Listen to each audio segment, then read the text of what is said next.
genetically, myself and my brothers were just big. So, like, it was really kind of like, people would see in the hallways like, yeah, you're going to play football. No, really, I didn't have a choice in the matter. As crazy as it sounds, this really started, like, out the womb.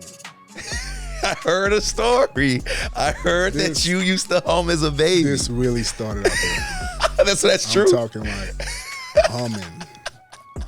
I'm having the time of my life. Like, a lot of times I feel like time almost like freezes when I'm out there and when I'm like in the zone. What's good, Commanders family? I'm Brian Cooper, and this is the Next Man Up podcast, where we talk to your favorite Commanders players, not so much about X and O's. We want to get to know the man behind the helmet, and our next man up is no other than Chris Paul, the real Chris Paul. Chris, how you doing today, brother? I'm doing great. How are you? Oh, man, I'm blessed, man. Thank you so much for being here. I know you're busy, man. I know we're past halfway through the season, so you got a lot going on.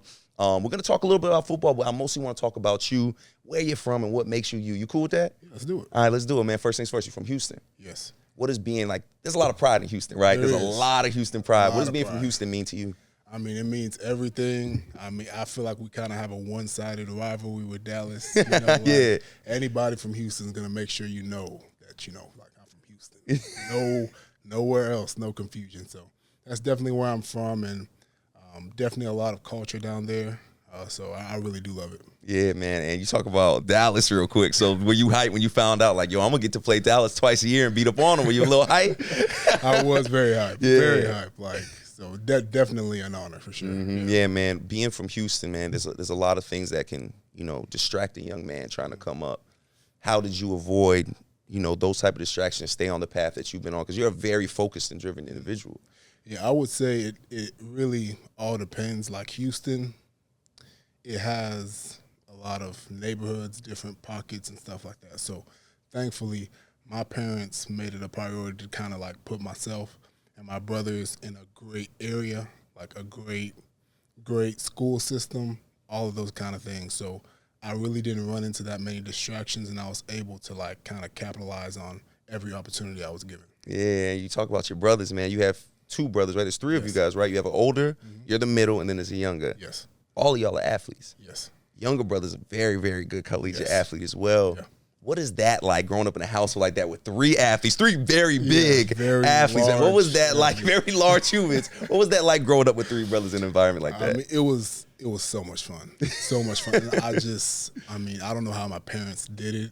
I don't know how my mom did it. Like, three big boys. I mean, summers were just crazy. Like, we go grocery shopping, fill up the fridge, it's empty the next day. Like, gotta do it again. Yeah. So it was a lot of fun, and so it's kind of also been cool to watch all of us come into our own. You know? Yeah. So, is there any competitive spirit there, right? Like, were you guys constantly battling? Like, I gotta get the last turkey leg, like things like that. Always battling, whether we're playing the video game or anything, like always a competition. So like it was fun. How has that healthy competition helped you be where you are today?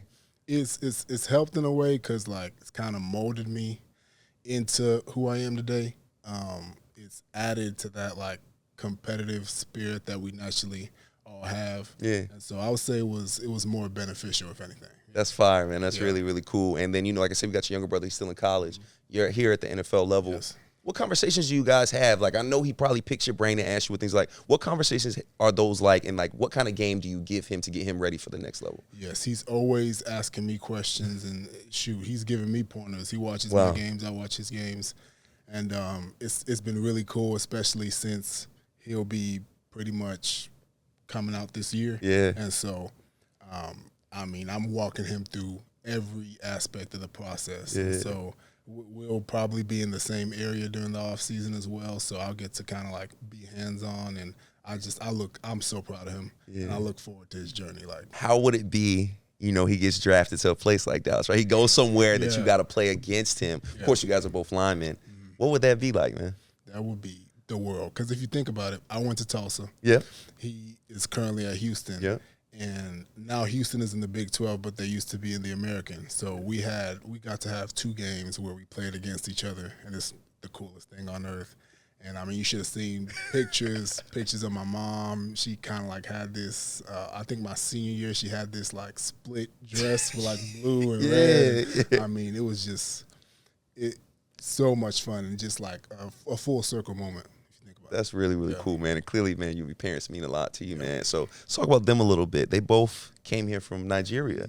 They both met going to college in Houston. Yes.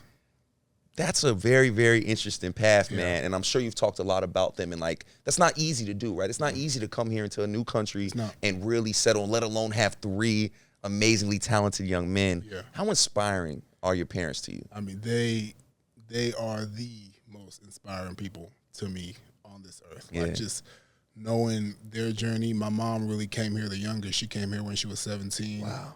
To go to college, you know, all by herself. And just to kind of see them take on that journey, what they made of their lives, how they built their family and prioritized their children, and the sacrifices, many sacrifices they made, the most inspirational people to me. Yeah. And you being a Nigerian man, what does Nigeria, that being from there and having that pride of Nigeria, yes, you're from Houston, but your roots are in Nigeria. Exactly. What kind of love do you have for Nigeria? I have so much love, and really, when you talk about like my background and upbringing, my parents, they really found it important to have us live in Nigeria for like a portion of our lives. Wow. So I lived in Nigeria for about 3 to 4 years, went to school and everything. I think that would have been right around like 2nd to 5th grade. Wow. And so those are like, you know, pivotal moments of your upbringing. So being able to like take that experience and all the lessons I learned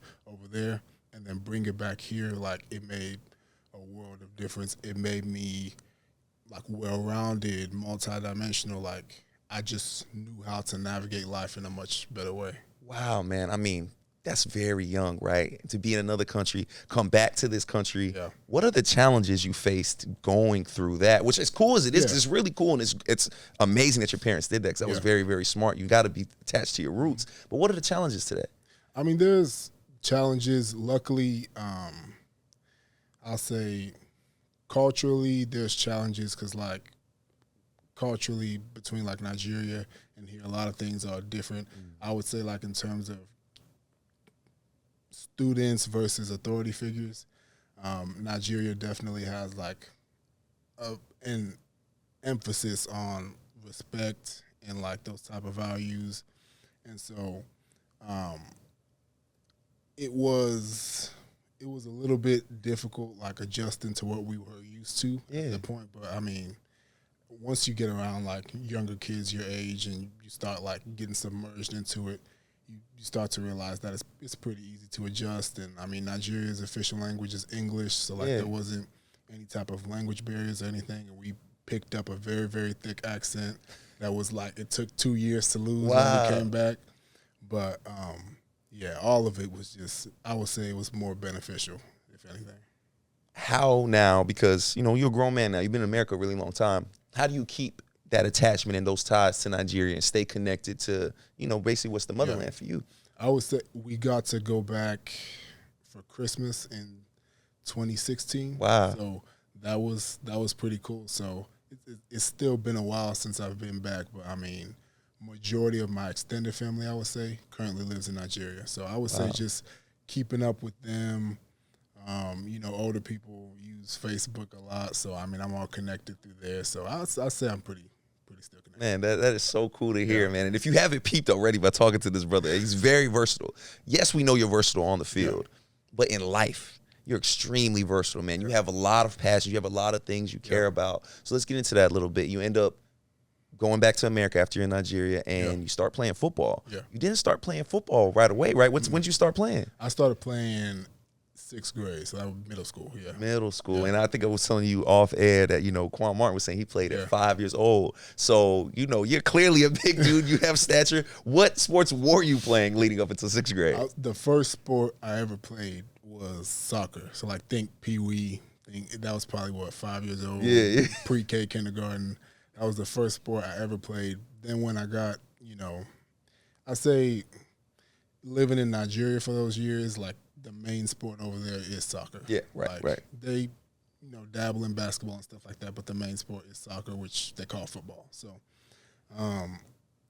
and then middle school, I mean, genetically, myself and my brothers were just big. So, like, it was really kind of like, people would see you in the hallway. It's like, yeah, you're going to play football. I didn't have a choice in the matter. Right. And so got into it and then just really started having fun with it. Yeah. How long did it take? Because, I mean, middle school, that's, a lot of people play their whole lives, what we talked about. When did you start realizing, like, oh, nah, this me right here. I'm going to be good at this. It was probably,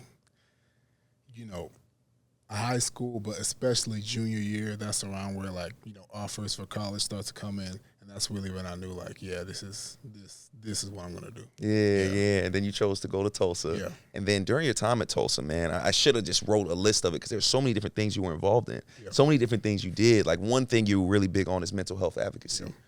Why was that so important to be involved in that? Because I think you were a representative of the whole AAC, if I'm not mistaken, right? It's like 7,000 plus student athletes that you had to represent.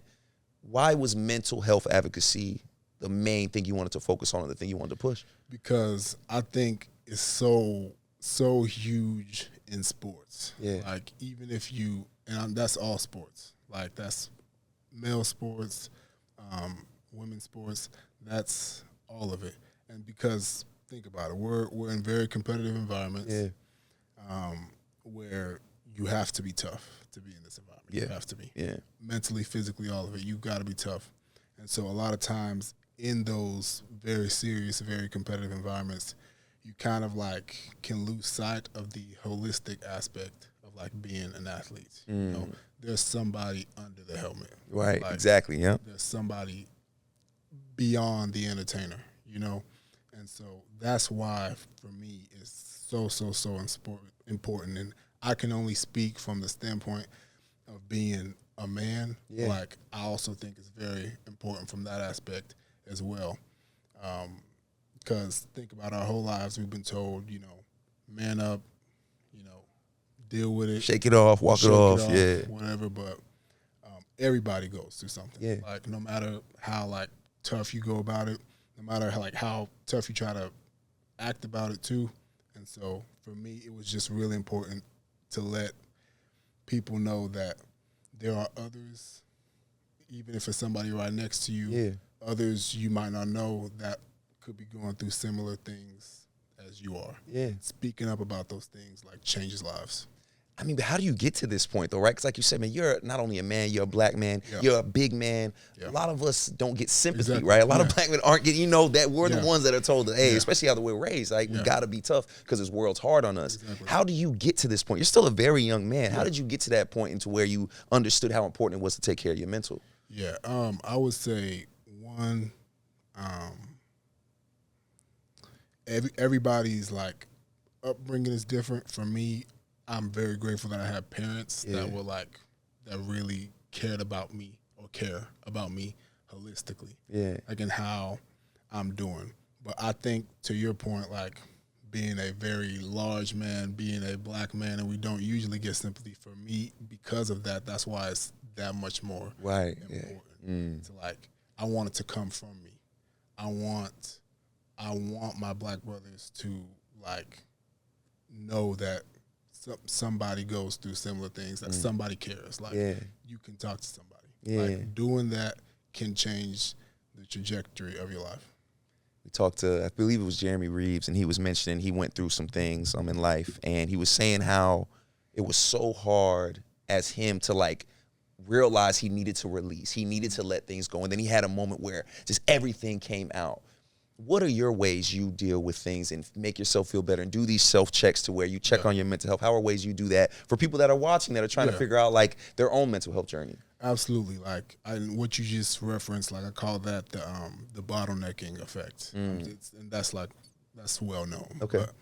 But if you just, like, keep it inside, shake it off, whatever, just ignore it, like, it's gonna come out in unhealthy ways. Yeah. Like, and I've had experiences with that as well. And so for me, healthy outlets are really, really important to me. And I know we'll get into it a little bit later, but, like, whether it's video games, for me, it's music. Music. Like, that's how I like channel. That's kind of how I unplug and like channel my mind somewhere else into like creative things. So like any type of healthy outlet that you can get into, I would extremely advise you to do so. And then just like taking advantage of resources, like talking to somebody is okay. And there's this like stigma of like talking to people or going to counseling or going to therapy because you think that like that means something is like seriously wrong with you. Right. Or like, no.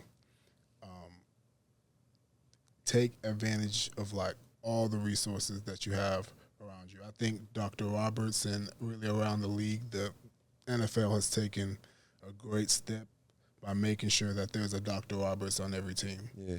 And providing those type of mental health resources for players that really have to go through a lot beyond what you see at base level.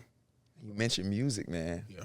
You know, to the casual fan that might not know Chris Paul, you know, they might just think, oh, he likes listening to music, all that. Bro, you actually make music, man. I actually was, you know, because we do a lot of research on this, man. So I found a music video, you know what I mean? Like, and this ain't hip hop or like, this is like R&B. Yeah. Like, you really like are into this music thing. How did you get into it?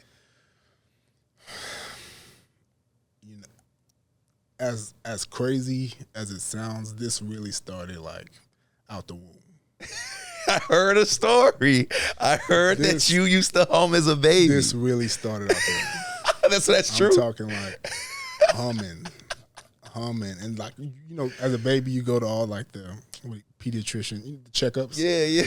And so my mom and dad, they always ask, you know, he likes to hum. Like, he'll just like create his own tune. We'll be in the car. He'll just create his own tune. He's just humming. It's like, why is that? Like, why is he always humming? It's like that baby's probably musically inclined.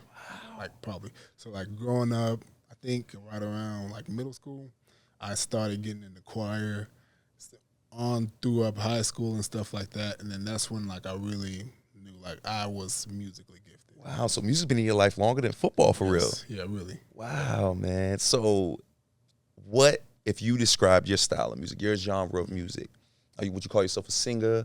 What would you describe yourself when it comes to music? I would say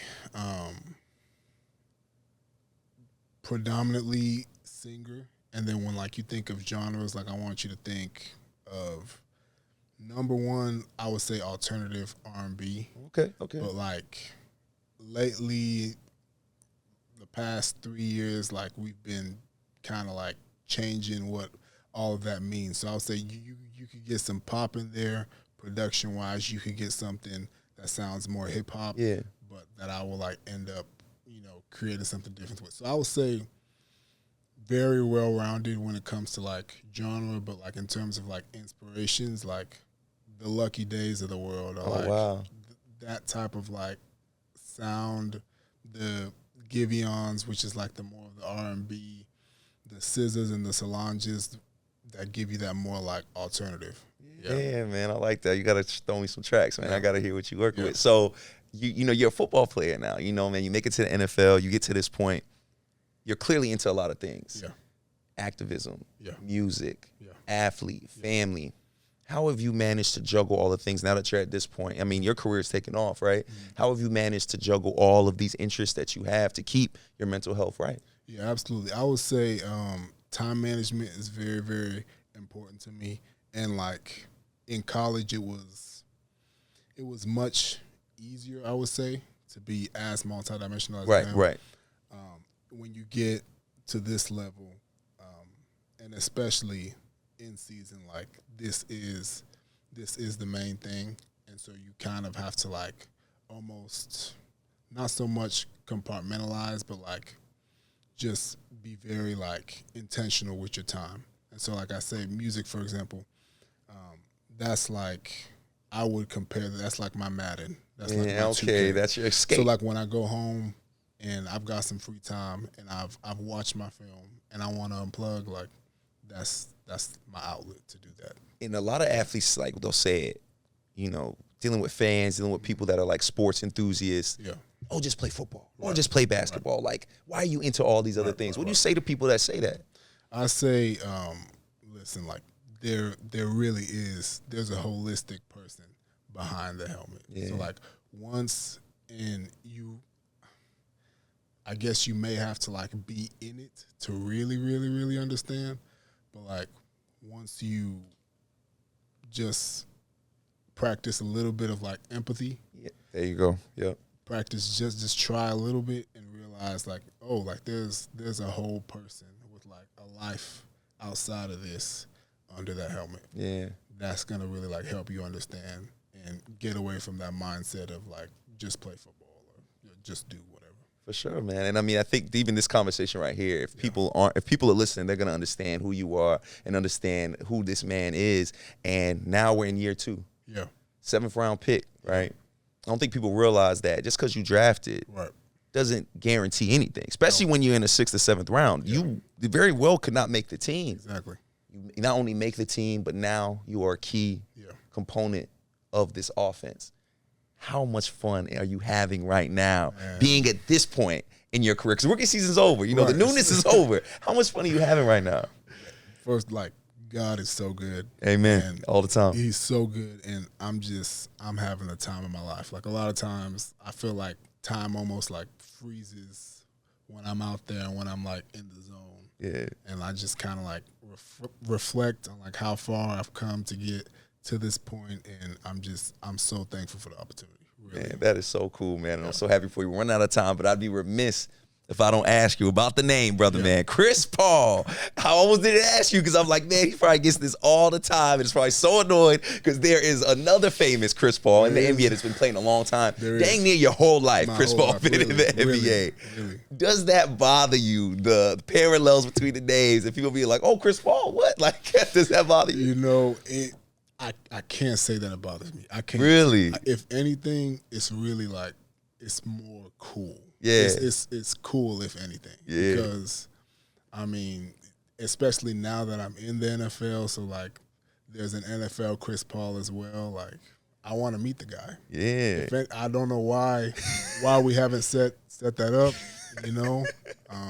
Where he almost came to the Wizards, right? Yep, like, he sure did. I mean, that would have been the perfect opportunity. You know? So, I mean, Commanders, come on. Commanders, come on. And Chris Paul, if you're watching this, we got to get the link up, man. That'd be so cool. And Chris Paul seems like another guy that is into a lot of different things, so I'm sure you guys have a lot to talk about. We're going to let you go. I need one last thing from you, my brother. I need you to look into that ISO camera right there, and I need you to tell the Commanders family who is the NFL Chris Paul. Man, the NFL Chris Paul is, you know, if I do say so myself, a great young man, a very, very multi-dimensional young man. A young man that is just grateful to the Commanders fan base and grateful for this opportunity that I get to do what I love, and a young man that intends on using this platform that he's gracefully been given to make a change. Amen. Chris Paul, man, it's been such a pleasure talking to you. I wish I talked to you for another 30 minutes, man. I appreciate your time so much. Commanders family, this is Chris Paul. This is the Next Man Up podcast. Chris Paul, thank you so much for being here, and we're going to make sure we get you that meeting with the NBA. Let's do Chris it. Paul. Let's do it.